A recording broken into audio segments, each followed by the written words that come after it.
नमस्कार दोस्तों, एक बार स्वागत है फिर से आप सभी का इस चैनल में। इस वीडियो में हम अक्षय तृतीया पर्व के बारे में बात करने वाले हैं।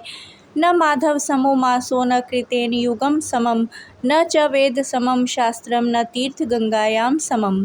अर्थात वैशाख के समान कोई मास नहीं है, सतयुग के समान कोई युग नहीं है, वेद के समान कोई शास्त्र नहीं है और गंगा के समान कोई तीर्थ भी नहीं है। उसी तरह अक्षय तृतीया के समान कोई तिथि नहीं है। इसी अक्षय तृतीया के दिन भगवान विष्णु के चरणों से धरती पर गंगा अवतरित हुई। सतयुग, द्वापर व त्रेतायुग के प्रारंभ की गणना इसी दिन से होती है।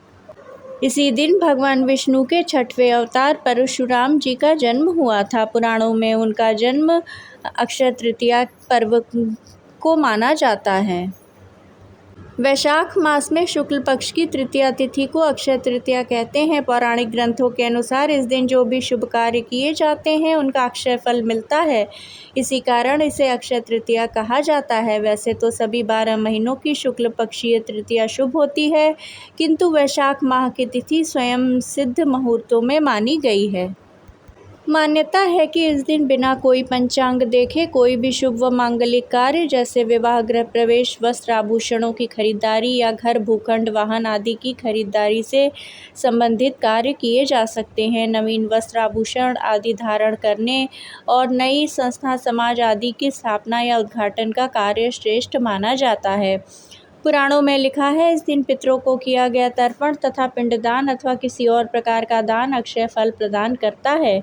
इस दिन गंगा स्नान करने से तथा भगवत पूजन करने से समस्त पाप नष्ट हो जाते हैं।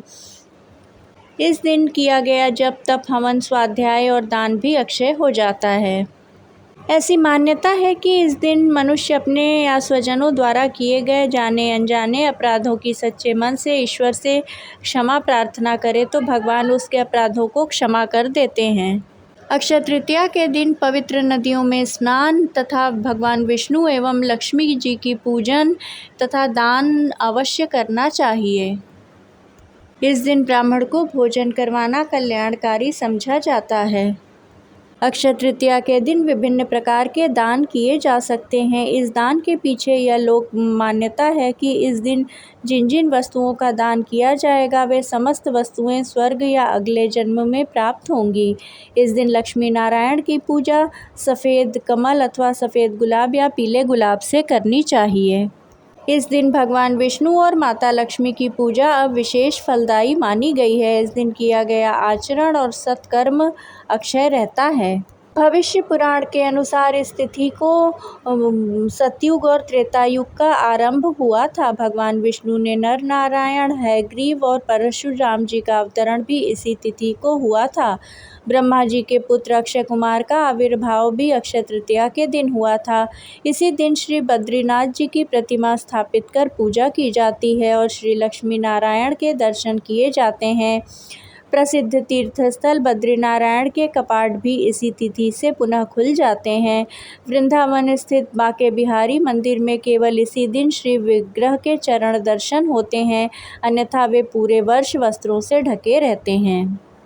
इसी अक्षय तृतीया के दिन महाभारत युद्ध का समापन हुआ था और द्वापर युग का समापन भी इसी दिन हुआ था। ऐसी मान्यता है कि इस दिन से प्रारंभ किए गए कार्य अथवा इस दिन को किए गए दान का कभी भी क्षय नहीं होता।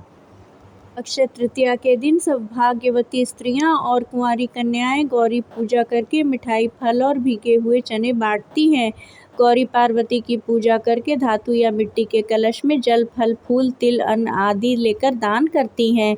मान्यता है इसी दिन जन्म से ब्राह्मण और कर्म से क्षत्रिय भृगुवंशी परशुराम का जन्म हुआ था। अक्षय तृतीया पर सूर्य व चंद्रमा अपनी उच्च राशि में रहते हैं। अक्षय तृतीया के विषय में मान्यता है कि इस दिन जो भी काम किया जाता है उसमें बरकत बढ़ोतरी होती है, यानी इस दिन जो भी अच्छा काम करेंगे उसका फल कभी समाप्त नहीं होगा। अगर कोई बुरा काम करेंगे तो उसका परिणाम भी कई जन्मों तक पीछा नहीं छोड़ेगा। अक्षय तृतीया पर्व का उल्लेख विष्णु धर्म सूत्र, मत्स्य पुराण, नारदीय पुराण तथा भविष्य पुराण आदि में मिलता है। मत्स्य पुराण के अनुसार अक्षय तृतीया के दिन अक्षत, पुष्प, दीप आदि के द्वारा भगवान विष्णु की आराधना करने से विष्णु भगवान की विशेष कृपा प्राप्त होती है तथा संतान भी अक्षय बनी रहती है।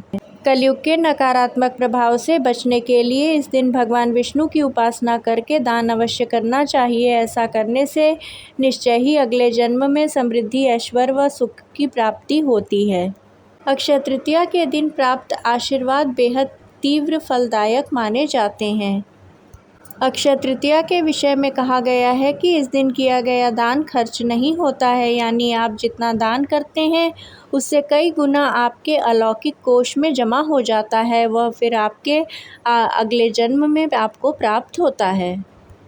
कहते हैं यदि आपका भाग्योदय नहीं हो रहा है तो अक्षय तृतीया के दिन प्रातः उठते ही सर्वप्रथम 11 गोमती चक्रों को पीसकर उनका चूर्ण बनाकर अपने घर के मुख्य द्वार के सामने अपने इष्ट देव का स्मरण करते हुए बिखेर दें। इस प्रयोग से कुछ ही दिनों में भाग्योदय होना शुरू हो जाएगा तथा दुर्भाग्य समाप्त होकर जीवन में खुशहाली आएगी।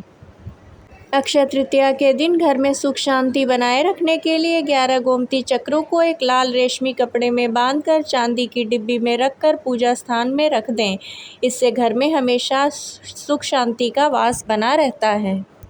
अगर आप व्यापार में अधिक लाभ पाना चाहते हैं तो 27 गोमती चक्र लेकर पीले या लाल रेशमी कपड़े में बांधकर अपने व्यापारिक स्थान अथवा प्रतिष्ठान के मुख्य द्वार पर इस दिन बांध दें। यह कार्य करने भर से आपको व्यापार में आशा अनुरूप लाभ मिलने लगेगा।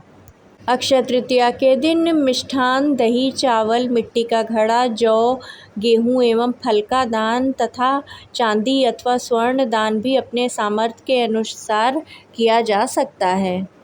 अक्षय तृतीया के दिन असामाजिक तथा पापयुक्त कार्य नहीं करने चाहिए, क्योंकि इससे माता लक्ष्मी रूठ जाती हैं तथा उस व्यक्ति का जीवन धन के अभाव में व्यतीत होता है।